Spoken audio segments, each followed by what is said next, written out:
Fair warning, this video has some pretty big spoilers for the first book in the series, The Shadow of the Gods.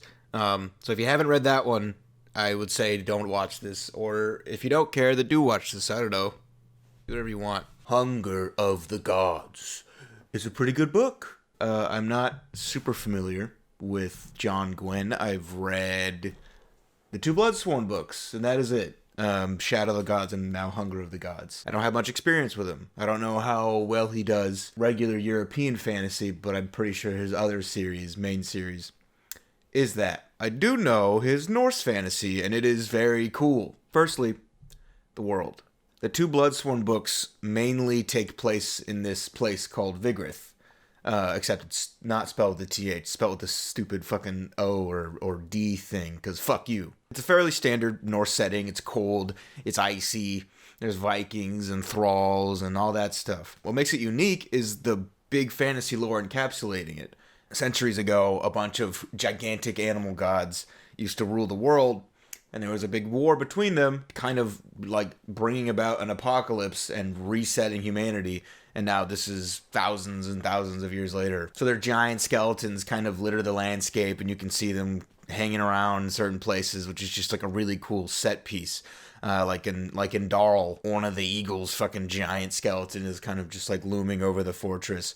Or in what is probably my favorite fantasy location ever, like top 3 at least, Snakavik, where the whole city is built into that head of a giant fucking snake god. Like, that's just fucking awesome. It's just badass world building all the way through. Snakavik especially kind of shows me what John Gwynne can do with that. Just like how far he's willing to take it.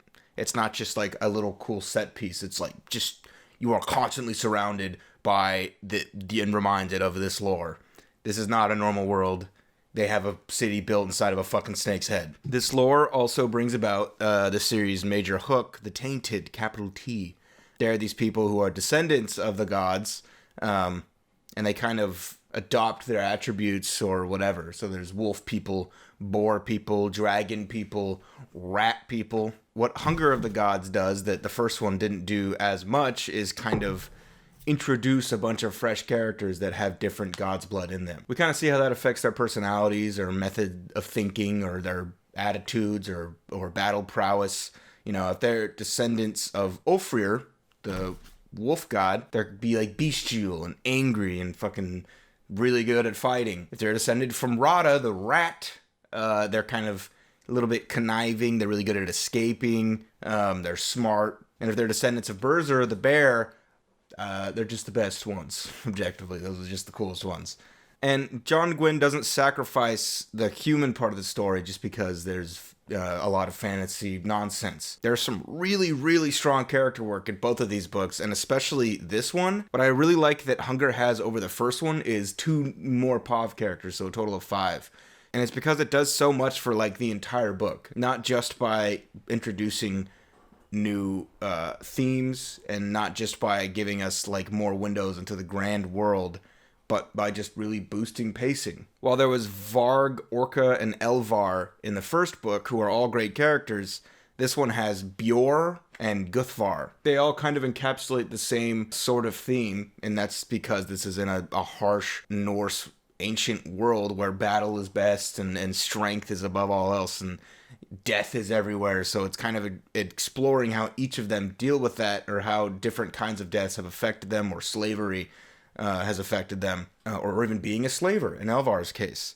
Bjor just recently betrayed the Battlegrim, who Elvar, the other POV, one of the major POV characters, is part of, to join the Raven Feeders, and he betrayed the Battlegrim because they're slavers. He was like, okay, well, I'm a plant because I don't like slavery, because he's a tainted, and tainted are often become slaves.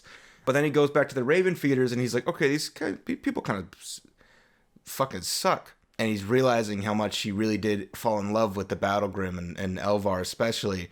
But he's like, okay, but, you know, they enslaved people, and the Raven Feeders don't. So pick your fucking poison. And it really is like a super interesting inner conflict that's constantly going on, and it feels very real and fleshed out the whole time.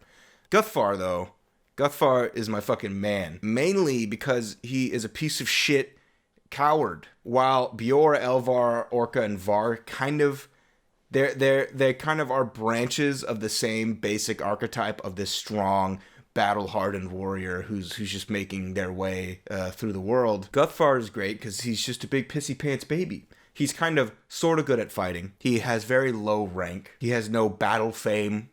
No one has heard of him or gives a flying shit about him. In fact, people very explicitly do not. And I like it because it's not Guthvar now being like, you know what, I have to prove them all wrong. It's just him being like, fuck, like I just want glory. Like he's a bad guy.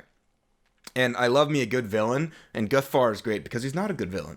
He sucks in pretty much all aspects. As I said, there being multiple povs just in general really boosts the pacing because you are every 10 pages or so going across the continent to an entirely new place, and in some cases all the way across the fucking ocean. There are a few too many repeat locations in this one from the first one, and that kind of slows the pacing down a little bit, but there's so many chapters that you're there for a moment and you're gone. You go explore something else. So I think in the end, especially, it really worked out. But I will say that kind of put a little bit of damper on me through the middle parts of the book. I was just like, okay, well, I've been here. So I do have a problem with this book, and it's the same problem I had with the first book, and that is John Gwyn's prose. To be completely honest, I do not really like John Gwyn's prose at all. It can be very, very repetitive. I think he said blank blood runs through my veins approximately 10,000 fucking times. He reuses a lot of phrases, not sentence structures, which he does also do that, but specific phrases that just gets a little much sometimes. And he goes really far out of his way to stretch sentences as far as they can possibly be stretched by using a lot of participle phrases and passive voice to kind of chunk what would normally be a bunch of clear sentences and mash them together into these fucking droning list of clauses. For example, Orca picked up the meat, blood dripping, steam steaming in the cold air. Then she was biting and tearing, saliva leaking down her chin, and the man was screaming. That'll be one sentence, and then there will be another one exactly in that format right afterwards, and it gets a little grating. This kind of packed, endless sentence is not really my thing. Obviously, that's subjective. I'm not saying he's doing anything necessarily, objectively incorrect. It's just not. I just don't really... It's not my cup of tea.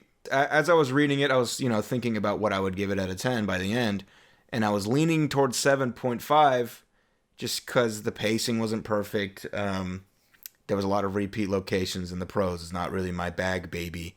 But the ending is so fucking fire. It slaps so hard that I was like, okay, this is really goddamn good. This puts a lot of stuff from earlier in the book in a brighter context for me. It just kind of really ties off a lot of Pov characters' arcs in a way that Shadow of the Gods didn't, which gives this a more self-encapsulating pace that I really enjoyed. I mean, in general, the book is just really fun, and I think it does a good job all across the board. I have read literally no other Norse fantasy, but I'm sure that these two books are way up there in terms of representation and cultural accuracy. 8.0.